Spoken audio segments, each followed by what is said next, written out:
Hello students, हम आपके topic संप्रभुता के बारे में बात कर रहे थे। इससे पहले हमने संप्रभुता के अर्थ देखा था, उसका मतलब समझ लिया था। उसके बाद हमने देखा कि उसके लक्षण क्या हैं और उसके विविध रूप क्या हैं। आज हम एक थिंकर हैं ऑस्टिन, उन्होंने सोवेरेनिटी की थ्योरी दी थी, यानी संप्रभुता का सिद्धांत दिया था। वो देखेंगे कि उन्होंने अपनी थ्योरी ऑफ सोवेरेनिटी में क्या बातें कही हैं और उसकी आलोचना समझेंगे। ये इम्पोर्टेंट है एग्ज़ाम पॉइंट ऑफ व्यू से। जॉन ऑस्टिन इंग्लैंड का विधान शास्त्री था, जिसने 1832 में अपनी पुस्तक विधान शास्त्र पर व्याख्यान लेक्चर्स ऑन ज्यूरिस्प्रूडेंस, ठीक है, कौन सी बुक थी? विधान शास्त्र पर व्याख्यान। उन्होंने उसमें अपने संप्रभुता के सिद्धांत का प्रतिपादन किया। ऑस्टिन होब्स और बेंथम के विचारों से प्रभावित था। ये भी एक दो थिंकर हैं जो आप थर्ड ईयर में ढंग से पढ़ेंगे। बेंथम के समान ही ऑस्टिन का उद्देश्य भी कानून और परंपरा के बीच भेद करना और परंपरा पर कानून की श्रेष्ठता स्थापित करना था। कानून के संबंध में ऑस्टिन का विचार था कि उच्चतर द्वारा निम्नतर को दिया गया आदेश ही कानून होता है। तो यानी ऑस्टिन ने जो संप्रभुता का सिद्धांत दिया था, उसके पीछे उनका उद्देश्य क्या था कि कानून की सर्वोच्चता स्थापित करना। कानून क्या होता है? जो सरकार बनाती है। आज के ज़माने में हम कानून किसको बोलते हैं? जो विधायिका में हमारे एमएलएज बैठते हैं, संसद में हमारे एमपीज बैठते हैं, जो जनप्रतिनिधि चुनकर जाते हैं, फिर वहाँ पर विभिन्न कानूनों का निर्माण करते हैं, नियमों का निर्माण करते हैं जो हमें मान्य होते हैं, और उसके हम नहीं माने तो दंड की व्यवस्था भी होती है। तो वही तो है कानून। तो ऑस्टिन को उस टाइम अपने सिद्धांत के द्वारा जो परंपराएं थी, उन पर कानून की सर्वोच्चता स्थापित करनी थी। क्योंकि परंपराओं में कई ऐसी परंपराएं भी होती हैं जो सही नहीं होती। जैसे अपने सती प्रथा की परंपरा चल रही थी, बाल विवाह की परंपरा चल रही थी। तो ये परंपराएं क्या सही थी? नहीं। तो कई बार ऐसी परंपराएं होती हैं जिनको आप कानूनों का रूप नहीं दे सकते। तो और कानून का मतलब क्या था उस टाइम ऑस्टिन के द्वारा? कि उच्चतर मतलब कोई अगर उच्चतर यानी कोई शासन में जो व्यक्ति है, जो उच्च पद पर है, उसके द्वारा निम्नतर को दिया गया आदेश ही कानून है। यानी उच्चतर ने कोई भी आदेश दे दिया अपने से नीचे वाले को, जो नीचे पद पर है, या फिर मान लो शासक ने जनता को, क्योंकि जनता शासक के नीचे आती थी उस टाइम, तो वही आदेश है। कुछ भी आदेश दे दिया वही कानून है, ठीक है। तो इसी विचार के आधार पर उन्होंने संप्रभुता की धारणा का प्रतिपादन किया है, जो कि है उनकी जो संप्रभुता की डेफिनेशन है वो अब मैं बताने जा रही हूँ। कि यदि कोई निश्चित उच्च सत्ताधारी व्यक्ति, यानी इन्होंने इसमें क्या क्या वर्ड यूज़ किया है कि निश्चित होना चाहिए और उच्च सत्ताधारी व्यक्ति होना चाहिए। व्यक्ति की बात की है इन्होंने,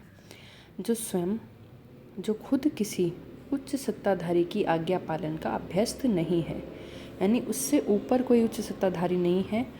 एक निश्चित उच्च सत्ताधारी व्यक्ति, जिससे ऊपर कोई उच्च सत्ताधारी व्यक्ति नहीं है, जो किसी और की आज्ञा पालन का अभ्यस्त नहीं है, मतलब कोई और उससे आज्ञा पालन नहीं करवाता। तो व्यक्ति किसी समाज के अधिकांश भाग से अपने आदेशों का पालन कराता है। तो उस समाज में वह उच्च सत्ताधारी व्यक्ति प्रभुत्व शक्ति संपन्न होता है, यानी संप्रभु होता है, तथा वह समाज उस उच्च सत्ताधारी सहित एक राजनीतिक और स्वतंत्र समाज होता है, ठीक है। तो इनकी डेफिनेशन क्या थी कि कोई निश्चित है उच्च सत्ता पे जो व्यक्ति बैठा है, जिसको कोई और आदेश नहीं दे सकता, ठीक है। मतलब जैसे ये एक व्यक्ति है, ये एक समाज है, तो इस समाज पर यह व्यक्ति शासन कर रहा है, लेकिन इससे ऊपर कोई इसको आदेश देने वाला नहीं है। तो यह व्यक्ति इस समाज से अपने आदेशों का पालन करवाता है।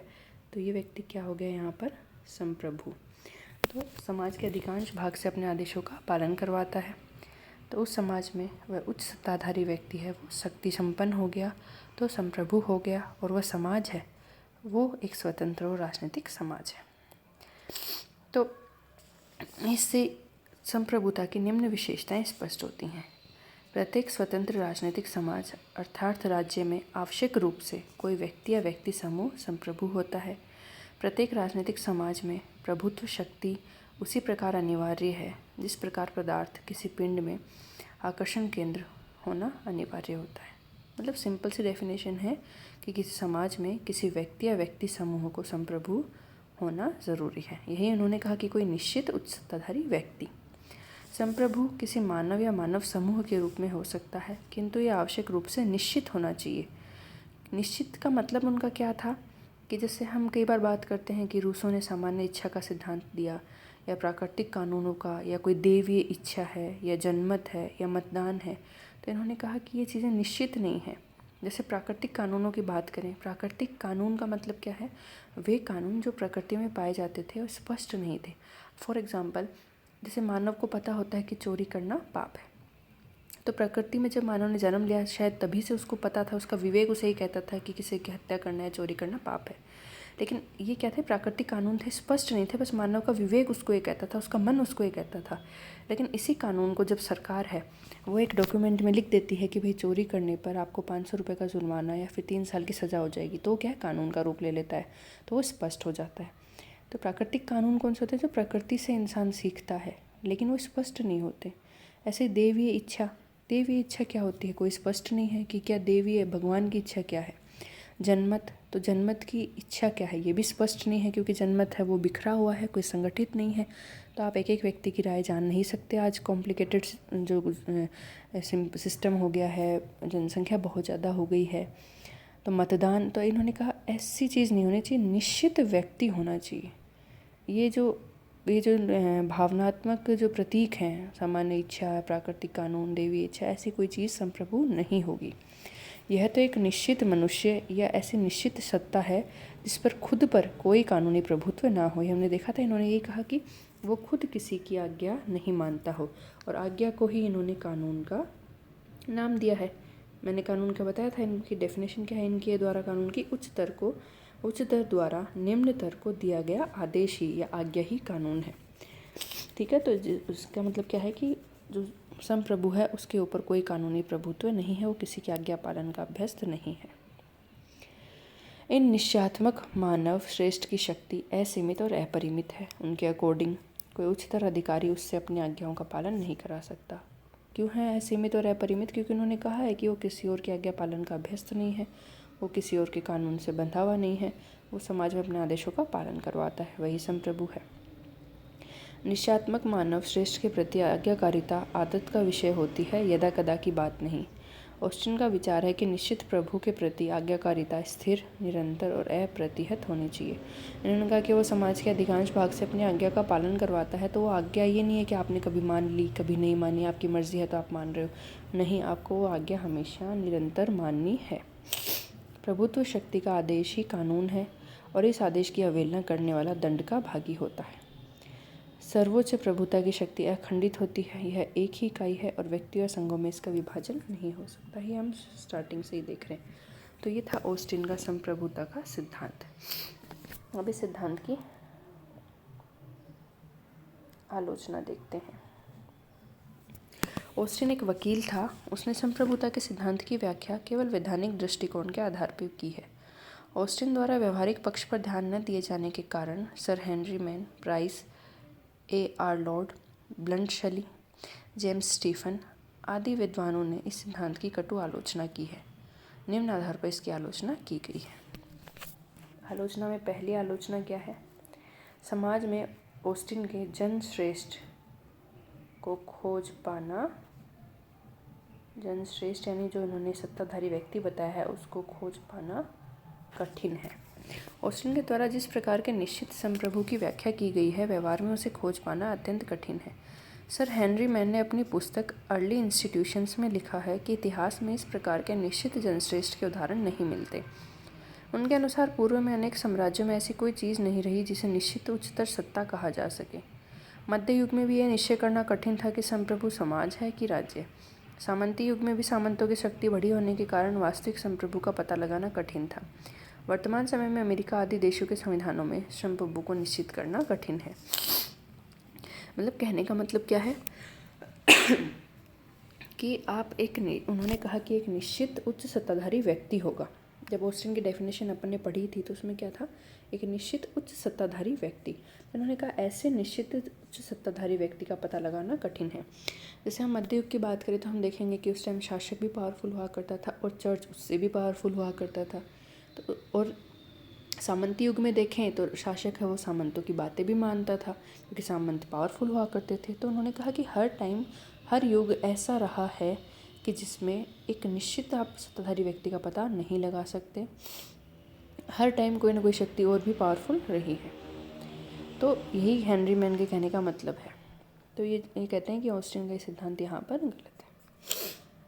अगला, यह लोक प्रभुता की अवहेलना करता है। लोक प्रभुता का मतलब मैंने बताया था कि जहाँ पर संप्रभुता जनता में निहित हो, वही लोक प्रभुता है। तो इस सिद्धांत का प्रतिपादन कि संप्रभु कोई निश्चित व्यक्ति है, लोक प्रभुता की इस मान्यता के विपरीत है कि प्रभुत्व शक्ति जनता में निहित होती है और लोकमत या जनता की इच्छा ही राज्य में सर्वोपरि है।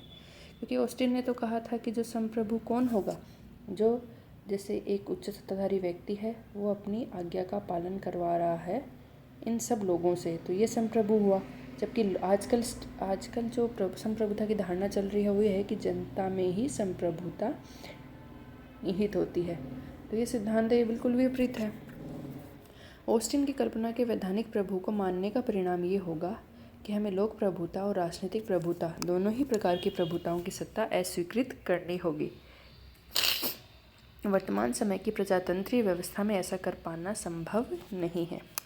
मैकाइवर ने अपनी पुस्तक आधुनिक राज्य द मॉडर्न स्टेट में लिखा है कि ऑस्टिन की विचारधारा उपनिवेशों के राजनीतिक जीवन पर ही लागू होती है, क्योंकि इस विचारधारा की विषय वस्तु स्वामी और दास के संबंधों की व्याख्या मात्र है। तो कहने का मतलब इतना है कि उन्होंने एक निश्चित सत्ताधारी व्यक्ति में संप्रभुता बताई है, जबकि आजकल है वो जनता में संप्रभुता निहित होती है। तीसरा, जो उन्होंने कानून की डेफिनेशन दी थी उसकी आलोचना की है कि कानून है वो प्रभु सत्ताधारी के आदेश मात्र नहीं है। ये नहीं है कि एक उच्च सत्ताधारी व्यक्ति ने अपना एक आज्ञा सुना दी और वही कानून हो गया।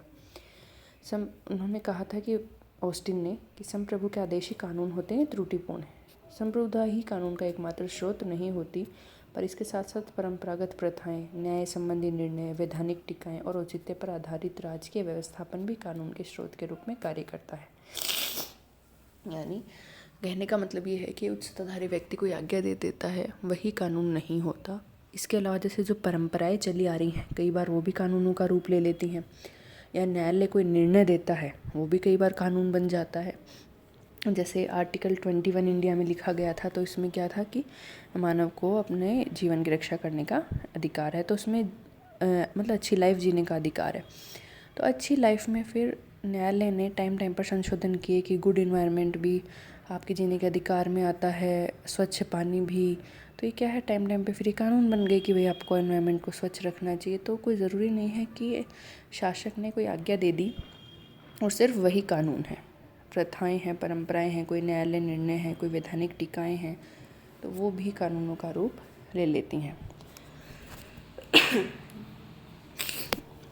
अगला, इनका जो चौथा है आलोचना, वो क्या है कि ऑस्टिन का यह कथन असत्य है कि संप्रभुता अविभाज्य है। यानी ऑस्टिन संप्रभुता की अविभाज्यता का प्रतिपादन करता है, लेकिन व्यवहारिक दृष्टिकोण से संप्रभुता की अविभाज्यता के सिद्धांत को स्वीकार नहीं किया जा सकता। व्यवहारिक दृष्टिकोण से प्रत्येक राजनीतिक समाज में कर्तव्यों का बंटवारा होता है और कर्तव्यों के बंटवारे से स्पष्ट है कि संप्रभुता विभाजित की जा सकती है। इसके अतिरिक्त वर्तमान समय के संघात्मक राज्यों के अंतर्गत तो संप्रभुता आवश्यक रूप से विभाजित होती है। कुछ विद्वान संघात्मक राज्यों में भी संप्रभुता के अविभाजनत्व का प्रतिपादन करते हुए कहते हैं कि संघ राज्यों में संप्रभुता संविधान निर्मात्री सभा में निहित रहती है, लेकिन इस बात को स्वीकार नहीं किया जा सकता क्योंकि संविधान सभा है वो शाश्वत नहीं होती। मतलब कहने का मतलब है कि उन्होंने कहा था कि संप्रभुता बस एक व्यक्ति में निहित होगी, इसके अलावा एक कहीं निहित नहीं होगी। जबकि व्यवहार में हम देखें तो आजकल संघात्मक राज्य हैं। संघात्मक मतलब सेंट्रल और स्टेट में शक्तियों का बंटवारा होता है। जैसे अपने इंडिया है, इंडिया में सेंट्रल गवर्नमेंट के पास भी पावर्स हैं, अपनी स्टेट गवर्नमेंट है राजस्थान की, उसके पास भी पावर्स हैं। तो इनमें क्या होता है, थोड़ी व्यवहार में देखा जाए तो संप्रभुता विभाजित होती है। कई बार स्टेट गवर्नमेंट है, सेंट्रल गवर्नमेंट के कानून नहीं मानती, वो अपने अलग से लॉज लेके आती है, या कई बार उन कानूनों को मानने में टाइम लग जाता है। तो क्या है यहाँ पर, ये थोड़े बहुत ये भी संप्रभु हैं, अपनी इच्छा के अनुसार काम कर सकते हैं। ठीक है, तो ये इनकी चौथी आलोचना। पांचवा, शक्ति को अत्यधिक महत्व है। इन्होंने शक्ति को बहुत ज़्यादा महत्व प्रदान किया है। उन्होंने कहा कि उच्च सत्ता अपने सिद्धांतों का पालन शक्ति के आधार पर ही करवाती है, परंतु वास्तविकता ये नहीं है। अधिकांश जनता कानूनों का पालन दंड के भय के कारण नहीं, वरन इस कारण करती है कि कानून है वो जनता की इच्छा को अभिव्यक्त करता है और उसके पालन में जनता का ही कल्याण निहित है। ठीक है, तो जनता क्यों पालन करती है? हमेशा डर के कारण नहीं करती कि उन्होंने कहा अपने आज्ञा का पालन करवाता है। वो जनता इसलिए करती है कि वो जनता के द्वारा ही बनाए गए हैं, उनके प्रतिनिधियों के द्वारा ही बनाए गए हैं। सिक्स्थ, संप्रभुता असीमित नहीं है। इन्होंने कहा संप्रभुता असीमित है, उस पर कोई रोक नहीं है। तो व्यवहार में देखा जाए तो संप्रभुता असीमित नहीं है। ब्लंट शली लिखते हैं कि राज्य अपने समस्त स्वरूप में सर्वशक्तिमान नहीं हो सकता, क्योंकि बाहरी मामलों में वह अन्य राज्यों के अधिकारों से और आंतरिक क्षेत्र में स्वयं की प्रकृति और अपने सदस्यों के व्यक्तिगत अधिकारों से सीमित है। भाई राज्य असीमित कहाँ होता है? उस पर जनता के जो अंकुश लगे होते हैं, शर्त लगी होती है कि आपको जनता के कल्याण में काम करना है। और आजकल जो सरकार जनता के कल्याण में काम नहीं करती, उसे हटा दिया जाता है। तो असीमित अपने आप शक्ति यूज़ नहीं कर सकते, आप पे प्रतिबंध होते हैं। जैसे कौन कौन से प्रतिबंध हैं? पहला प्रतिबंध देखें तो नैतिक प्रतिबंध। भाई नैतिक नियमों से आपको काम करना है। अब कोई भी संप्रभु है अपने आदेश या कार्य द्वारा चोरी जैसे अनैतिक कार्य को नैतिक नहीं बना सकता। अब कोई, जैसे उन्होंने कहा कि ऑस्टिन ने कहा था कि संप्रभु वही है जो अपनी आज्ञा का पालन करवाए, लेकिन संप्रभु क्या ऐसी आज्ञा दे सकता है जिससे वह चोरी को बढ़ावा दे? तो इसका मतलब क्या है? संप्रभु पर नैतिक प्रतिबंध भी होते हैं, वो ऐसी आज्ञा नहीं दे सकता।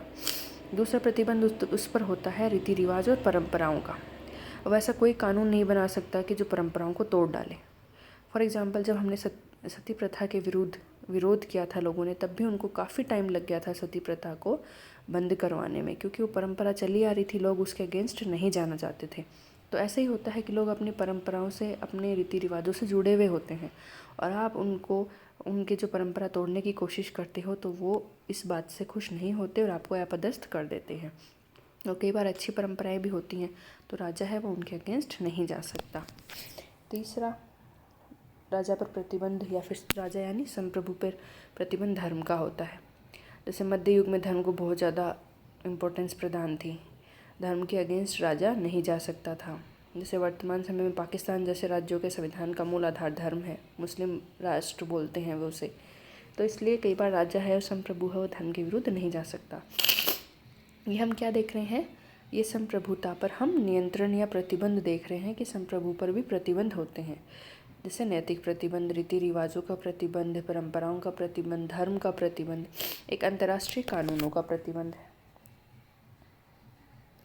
अंतर्राष्ट्रीय कानूनों का, जैसे संयुक्त राष्ट्र संघ है, वो क्या करता है कि देशों के बीच का व्यवहार है उसको क्लोजली वॉच करता है। और ऐसे जैसे मानवाधिकार भी उन्होंने अब शामिल कर ली कि कोई देश में अगर मानवाधिकारों का शोषण हो रहा है तो सारे जो राष्ट्र है उसके खिलाफ कार्रवाई कर सकते हैं। कार्रवाई इन द सेंस उसकी निंदा कर सकते हैं। तो कई बार क्या होता है, अंतर्राष्ट्रीय कानूनों से भी राज्य है वो सीमित होता है।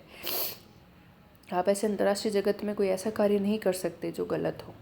ठीक है, अगला जो उस पर प्रतिबंध है वो समुदायों का। कई बार कई राज्यों में आर्थिक, सामाजिक और धार्मिक क्षेत्र में अनेक समुदायों की स्थापना की जाती है और इन समुदायों द्वारा व्यक्ति के लिए या फिर व्यक्तियों के जीवन में अधिक महत्वपूर्ण कार्य किए जाते हैं। तो राज्य है वो भी इन समुदायों के अस्तित्व को ध्यान में रखते ही अपनी शक्ति का प्रयोग करता है। फॉर एग्जाम्पल, जैसे हम मानव है वो कई समुदाय से जुड़ा होता है। फॉर एग्जाम्पल, जैसे जाट हैं वो जाट सभा से, गुज्जर हैं गुज्जर सभा से। तो क्या है, ये सब अपने अपने जो छोटे छोटे संगठन है आदमी बना लेते हैं, धर्म के आधार पर, जाति के आधार पर। कोई सामाजिक संगठन हो गया, कोई आर्थिक संगठन हो गया, और वो संगठन है वो मानव के डे टू डे जीवन के लिए काफ़ी अच्छे कार्य करते हैं। तो राज्य उनकी अवहेलना नहीं कर सकता, तो वो भी एक तरह से प्रतिबंध का काम राज्य पे करते हैं। अगली इनकी आलोचना है कि इनकी प्रभुत्व की धारणा घातक है। आंतरिक क्षेत्र में अगर इसी सर्वोच्च सत्ता की धारणा स्वीकार कर लें तो अंतर्राष्ट्रीय क्षेत्र में ऐसी सर्वोच्च सत्ता को स्वीकार नहीं किया जा सकता। वस्तुतः वर्तमान समय में जबकि अणु बम, हाइड्रोजन बम है, परमाणु बम है, ऐसे शक्तिशाली अस्त्रों का निर्माण हो चुका है, तो संपूर्ण मानवता से संबंधित प्रश्नों को किसी एक राज्य की इच्छा पर नहीं छोड़ा जा सकता। भाई आप ये नहीं है कि इन्होंने जो धारणा दी थी ये घातक बताई है आलोचकों ने। क्यों? क्योंकि उन्होंने कहा अपनी आज्ञा का पालन करवाओ और वही संप्रभुता है। लेकिन अगर आज के ज़माने में देखें, जैसे एक देश के मन में आ गई कि हमारी आज्ञा तो ये है कि भाई आप दूसरे देशों पे अटैक कर दो, अणु बम गिरा दो, तो ऐसा सही नहीं है। यद्यपि ऑस्टिन के सिद्धांत की अनेक आलोचनाएं की गई हैं, लेकिन इनमें से अधिकांश आलोचनाएं ऑस्टिन के दृष्टिकोण को ठीक प्रकार से समझने या भ्रांति के कारण की गई हैं। ऑस्टिन ने उस सिद्धांत का प्रतिपादन वैधानिक दृष्टिकोण के आधार पर किया है और निश्चित रूप से कहा जा सकता है कि वैधानिक दृष्टिकोण से उसका सिद्धांत सही है। यह सिद्धांत नितांत स्पष्ट और तर्कसंगत है और उसके द्वारा सिद्धांत के विवेचन से प्रभुता के लौकिक व राजनीतिक रूपों की अनिश्चितता में ढल जाती है। तो ये हमने ऑस्टिन का सिद्धांत देखा और उसकी विभिन्न आलोचनाएं देखी। अगले लेक्चर में हम बहुलवाद के बारे में बात करेंगे, यानी प्लूरलिज्म के बारे में बात करेंगे।